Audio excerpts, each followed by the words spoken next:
narito na ang mga balita ngayong ika-5 araw ng Pebrero 2024.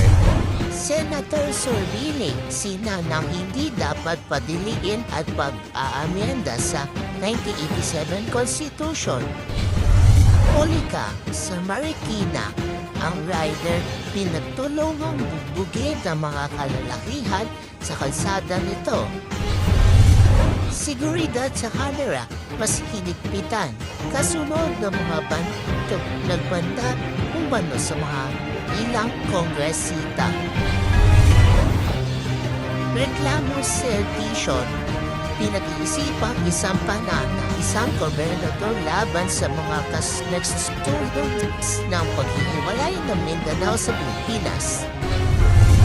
At si Taylor Swift, wagi na raw sa 66 Grammy Awards at may bagong album na i-release sa Abril.